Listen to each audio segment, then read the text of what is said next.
mga kababayan at mga kaibigan, ang Presidente ng Republika ng Pilipinas, ang kagalang-galang na Rodrigo Roa Duterte.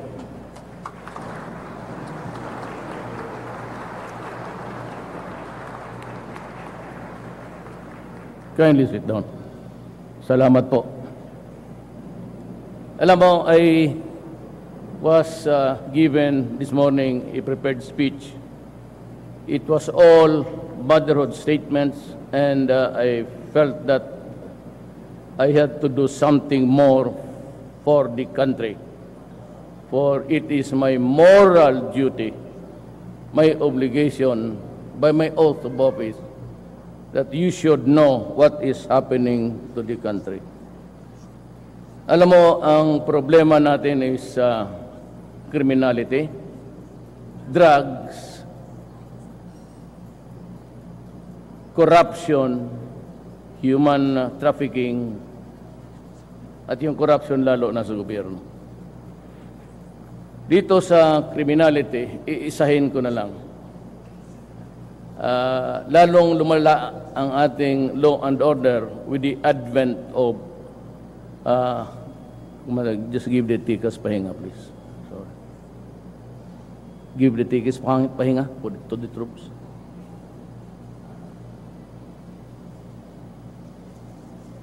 Tikas!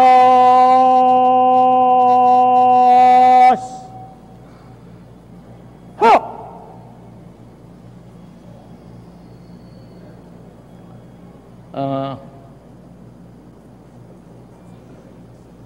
The law and order of the country had become really a very serious problem for all of us. It has deteriorated with the advent of drugs because of the corrosive effect of money. I am very sad, but on the drug scene, we all long suspected na may maraming mga police sa gobyerno na involved sa drugs. I am not ready yet with the other branches of government agencies sa yung kagaya ng customs. I still have to validate it, but I already have the raw information. I am compelled by my sense of duty na sabihin sa inyo lahat, lalo na yung mga pulis na nasabit sa droga, one way or the other, who contributed to the deterioration of the law and order of this country. What is really, I said sad, is that ito yung mga tao who are given the honor to join the academies of our country, be it the PNP or the PMA, at the expense of the public. And they had this career of theirs. All along, tayong mga mamamayan thought that we are being protected by the police, primarily. Masakit pakinggan kasi ginastusan mo na, binayaran mo yung pag-aaral niya, lahat ng uniforme, pati medyas niya, pati sapatos, gastos mo. Other thing. Imbestigahan ninyo ito at huwag ninyo akong bigyan ng sarsuela na ano. Hanapin ninyo ang totoo. Kasi overnight, I was really trying to figure out. I do not necessarily humiliate people. It's not my practice. Politiko ako eh. Kung mayor-mayor lang ako, o wala naman akong kasali dyan sa bayan na yan, the Republic of the Philippines, okay lang. But dumating ako sa posisyon na to, and I said, I have this sacred obligation to the Filipino people. By my oath of office, I have to tell you the truth. And the truth for the moment is, ito after so many validations, even when I was still mayor of Davao City, lumalabas na itong mga pangalan na to. Talagang lumalabas na. At nakikita mo na mga yon with the intensification of the criminal syndicates and the drug distribution. Marami nang namamatay. At marami pang mamamatay. At huwag kayong sumali niyan, baski police kayo, baski official kayo, because you will place yourself in the line of fire. Hindi ako mayabang, politiko ako. I mean, I keep silent, or sige lang, ariglo ito, okay lang. Pero huwag ninyong sirain ang bayan. No? I've been warning everybody. At the end of my speeches, when I was campaigning for the presidency, I always ended by saying, do not destroy my country because I will kill you. Do not destroy the young people of this country because I will kill you. Kung hindi pa naman sapat sa lahat yan, ewan ko. What else?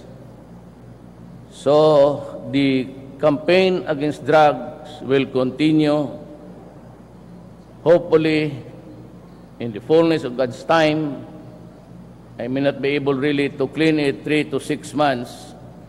But by the time, siguro, 3 months, 6 months and 1 day after, medyo tapos na. May partida lang isang araw. So you work overtime, and I'll be there with you to supervise everything. Now, let me be very, very clear. I have called upon the armed forces of the Philippines to help. Paswerte ako kasi si Presidente Arroyo, during her watch, raised the level of the drug problem as a national security threat. And therefore, paving the way for me to ask the armed forces of the Philippines, Air Force, Navy, Army, to help in the campaign. Mabutit na lang nandyan yung, I said it was a approximation, I think, of President Arroyo long before. It's going to be a dirty fight. It's going to be a bloody fight. I am not apologizing for it. And may I tell all and sundry, lahat, even the international community, lahat naman di disgrasya, magkakaso, anumang kaso, under the revised penal code, in the fulfillment of your duties as public authority, akin yan. Mine and mine alone. I assume full legal responsibility for it. Huwag kayong matakot basta nasa tama tayo. Just observe the law. Hindi kasi, alam mo, when I tell itong mga bugok, alam mo pa pagsabi ako, shoot to kill, it means to say that when you are there hunting for the idiot and you think that there is a fight that would result in your demise, then why would you die? Shoot first, but only when you think that your life is in danger. That is a pabalik-balik yan sa 2 years. Yung mga polis na 2 years lang ano. Yung lalo nang gumaduate ng PNP, alam ninyo yan. So itong mga media na to, hayaan mo yan. Hindi naman dumadaan ng polis yan. All of them are not lawyers. When I say reward, dead or alive, it's mean the same thing. There are laws to be observed before you do it. What am I into in my messages? I just want you to be brave at huwag kayong patakot-takot mamatay dahil trabaho ninyo yan. Pinili naman ninyo yan. Hindi naman kayo pinilit na magpunta dyan. Ngayon, kung pumunta ka sa pulis, yung masakit, kayo lahat ha, it's not the appropriate time for me to be lecturing. Pero kayo, do not within the 6 years that I will be. Huwag yung kayong magkadisgrasyahan tayo niya. Sinasabi ko yung madidisgrasya kayo. At madidisgrasya kayo. Hindi ako urong dito. And I said, I would stake my honor, my life, and even the presidency. Kaya kong bitawan yan. I do not have any illusions about being there all the time or hanging onto the pressure. Nandito na rin ako, gawin ko ang gawin ko. Kasi maraming presidente dumaan sa bayan natin na ano nangyari? Kasi hindi ninyo pinapakinggan eh. Yan ang mahirap. Now the problem with let me give you a lecture about the human rights. Sabi nila noon, ito si Duterte is advocating for death by hanging. Heinous crimes. Kasi noon, meron tayong death penalty. Anong sinasabi nila? Really, the naivety of a human being. Meron man tayong human rights noon, Mayor Duterte. But hindi man ako yun. Sabi, it is a deterrence. It might deter, prevent, obstruct, or at least make him realize that there is a death penalty. Kaya dapat takutan, it deters him from committing a crime. Sabi nitong mga, gusto pa ko yung ulo ninyo eh. Itong mga to, nandiyan naman yan. Taba bakit? Wala man. Did it deter crimes from committing? Did the criminals? Why? So what is the reason? I'll give you a reason, very simple. Because it was not implemented, and it was as if there was no death penalty provisions under the revised penal. Nandiyan eh. Until, at least, so wala na yung batas. Mukhang tinumba mo na. But it could be re-implemented. Dito ngayon ako, humihingi ako na ibalik yung death penalty at deterrence. And hindi kasi nila sinasabi yan eh. Retribution. Deterrence, baka ma-discourage ka, pero pagka nagkamali ka, you pay. And that is retribution. Magbayad ka sa kasalanan mo. Bakit ka Ngayon, rape with homicide, nakakalabas. They can always threaten the witnesses. Ganito nga, sinasabi ko. Pati ang pulis. Commit crimes, dyan sa EDSA, harap-harapan, nag-kidnap ng tao, anak ka ng, para naman siniswerte talaga. Let's say kayo.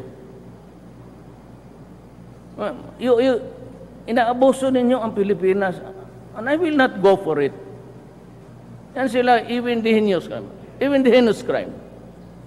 Pag if they commit it, nawawala lang yan sila. Then sasabihin nila na nag-iwol na, but he's just there. He's not being arrested because he's police officer. Or because kaparo nila, o gano'n. So napile yung kaso, pagtawag ng testigo, wala. So yung kaso, matabi muna, archive. In the meantime, itong mga gago, nagkakiramdam lang yan siya. If the witness is already dead, if the witness is transferred to other places, if the witness cannot be located because he has paid the server. I was doing trial work. Nagpo-prosecutor ako 10 years. Babayaran ng server, tapos ilagay cannot be located or have transferred residence. Kaya pagdating di malaman niya yung ganon, ayos na, he appears suddenly before the judge. Surrender yan. Your Honor, my client would like his realization about his, mga melodramatic. He's now ready to face the consequences of the act. Murder, kidnapping. Okay? He is, if non-bailable, is sent to a penal institution somewhere. Diyan lang yan siya. The next day, trial. Abogado, Your Honor, we are ready. That is why we surrendered, because we expect justice immediately. Kung may kasalanan kami, pakulong na kagad, Your Honor. Ready kami for trial. Pagdating ang server, Piskal, prosecutor, ready? Your Honor, I am sorry to inform the court that I have no witness at this time. Why? Your Honor, the service of the summons is he cannot be located. Walang gagong piskal sa Pilipinas maglabas sa opisina niya, maghanap ng testigos niya. Walang gagong pulis utusan mo na hanapin mo yan. I order for the arrest. In the meantime, ako sabihin ko, if my witness will not appear, I will move for his arrest. And then I will ask the judge, maghintay ka, judge, kasi hinahanap ko pa yung witness ko. But on the third postponement, Piskal, ready? Your Honor, I'm not ready, Your Honor. Why? Same answer, Your Honor. They will invoke, Your Honor, sabi ng defense, I move to dismiss the case because my client has been deprived of speedy trial, which is guaranteed under the Constitution. The judge cannot do anything. And a dismissal because there are no witnesses or there is no witness is a dismissal with prejudice. Meaning to say, you cannot file the case anymore.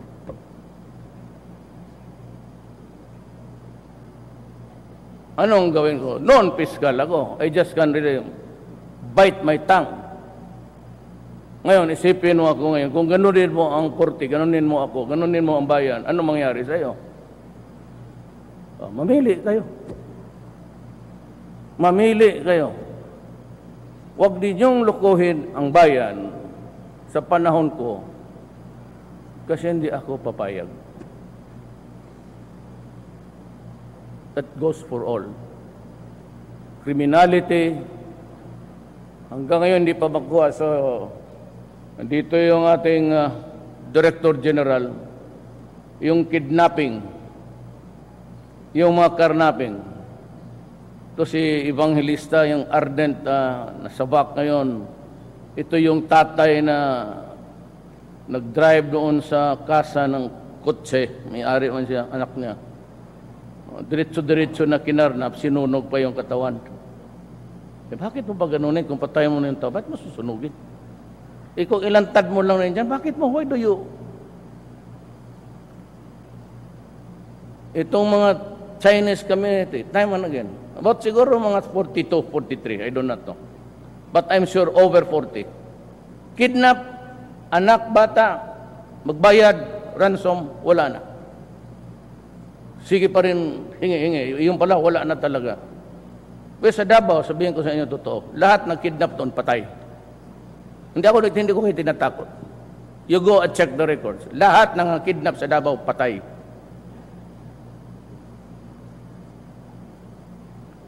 Hindi ako nagtatakot. I'm not addressing myself to the human rights. All I care. I said, I'm ready to go down. I'm ready to stake my honor and even my life. Stop.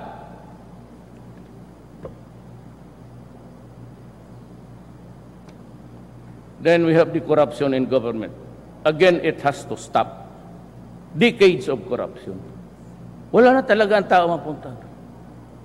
Baski ako nung fiscal ako, I want to go to the postal office to get my things there. And even my mother, may pinapadala yung magbayad talaga. Stop. You place yourself in jeopardy of going to prison. Lahat yung mga fixer-fixer, stop. I hope Paildon would do his thing, stop corruption sa customs. At si Billy Dulay, I know him, very good, honest, I hope he can deliver. I don't mind na it will be a lesser income for the government. I am prepared for that. But do not, like mga BIR, stop because I will make a trail out of it. Lahat ngayon binabantayan. And I will use technical, if you understand what is technical. Makikinig ako sa iyo. That's the only way to fight corruption. Illegal, legal. Of course, it is illegal. Only when I present the evidence in court. Pag hindi ko present yung evidence sa korte, ayaw kita ipakulong, patayin kita, di wala. Tabla rin. Mahirap kasi yung gano'n. Siguro, pati terorista, that is our problem. The coming serious problem of the country, terrorism.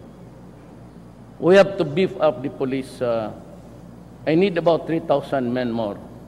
There are problems of the country that are confronting us eyeball to eyeball. I cannot move. I have to bide my time because I need equipments. The things that I saw na wala dito, which I cannot discuss with you, but which I can discuss with the military and the police. Panahon na, I am sure that this is a time for, landing softly. Kayong nabubuhay dyan with the extra frills or ang sweldo mo, perdi mo lang yan kasi mayroon kang kinikita. Well, this time, we have to learn how to live frugally and tone down. If you are used to buying cars for everybody in the family, well, I'm sorry. Do not do that because I will, the lifestyle checks would be all the year round. And I would know from your garage, kung tignan ko, kung ilan ang kotse mo. Ganon. I'm sorry I have to say this in public, in front. But before I forget, I'd like to congratulate and my salute to the Philippine Air Force on their 69th anniversary. I have seen you in action. I've been mayor for 23 years. We did a lot of things together. Yung iba na retire na, yung iba nandyan pa.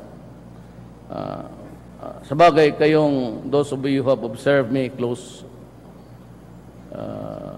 na maintindihan na ninyo ako. These are the things I cannot really swallow. And there are things which I cannot swallow until now, but I cannot move because naghingi lang ako ng timing. So, lahat ito kasi kailangan natin. More than at any other time, ganon din announce ko, na kailangan ninyo tumulong sa bayan. I am sure that kayong mga security forces, you will have all the things that you need. I will see to that. Lahat kailangan.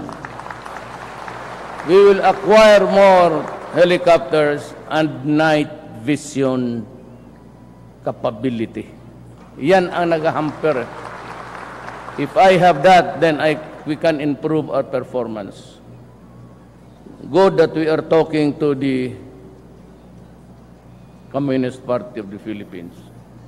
Doing well, and we hope to have a firm agreement by the end of the year if Season would come home.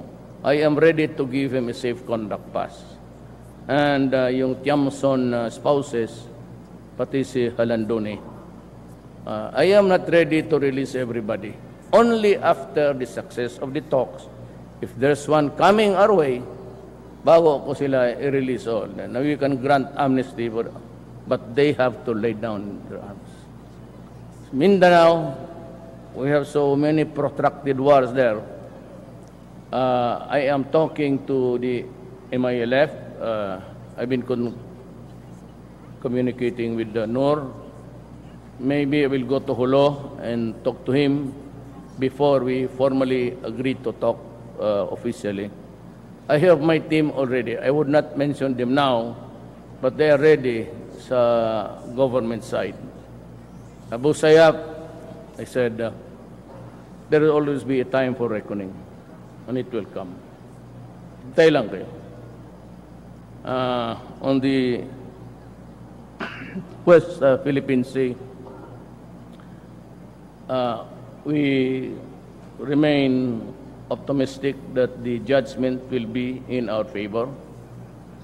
And if it's not, then we will accept it as part of a country who honors international commitments, that is by the UNCLOS. If it's favorable to us, let's stop. We are not prepared to go to war. War is a dirty word now, but we will proceed accordingly after we shall have the copy of the arbitral judgment. We will always decide for the greater interest of our country. In the meantime, we are just hopeful for that. So again, I repeat, the drive against crime, criminality, and drugs will continue. Pati yung mga, do not so much focus on, I'm reminding the police, focus on yung mga drugs lang. Do not forget sa bagay naglipatan na lahat itong kidnap or ransom, murder for hire. Huwag ninyong palusutin yan. Pero pang iba nag-shift na lahat because ang drugs mura, madali itago at pera kaagad. I said, I gave everybody, every general, I think, of the Armed Forces of the Philippines, meron silang kopya yung kay Ian Grillo. He's the guy who wrote about the sad state of South America and those countries who fall into narco-politics. If not interdicted, itong droga na ito, especially retired General Vicente Luot of Class 82, PMH siguro to. He's now the mayor of a municipality. Narco-politics yan. And a host of other cities na hindi na-validate ng... Gusto ko kasi yung validated talaga. Itong sa ibang lugar pumunta tatanong talaga ako. I go there and ask. I hope that we would have a brighter tomorrow, our children safe from being harmed. Itong mga kriminal, baski saan, mga Pandakan, mga Santa Ana, Tondo, the criminals have hijacked. They have taken over the public streets and public places. Ang ating mga anak, hindi na sila makapasyal. And every time nagsasakay ng bus, yung mga anak natin na hindi naman lahat mayaman nagpapawis na yung kamay and they are under stress because hold up. We have to remove that fear. We have to remove that fear. Let us transfer that fear in the hearts of the criminals. Kaya kayong mga kriminal, huwag kayong magpasakay-sakay ng bus. Baka hold upin kayo ng pulis. Kayong mga kidnappers, huwag kayong makidnap kasi maabutan kayo ng tactical team ng Air Force, baka kayo ang makidnap. Na ngayon, pihian ka ng pera, wala kang pera. Kung ako ang Air Force, kikidnapin kita because marami ka nang kinidnap. Tapos sabihin mo, saan pera mo? Wala sir kasi nagastos na sa sabungan. Di patayin kita. Wala ka pa ng pera So, huwag kang magpa-kidnap-kidnap kung wala kang pera. Kasi kidnapper ka, tapos kung ikaw makidnap, wala kang maibigay, tapos ka rin. Ganoon lang ang buhay, di ba? It's retribution.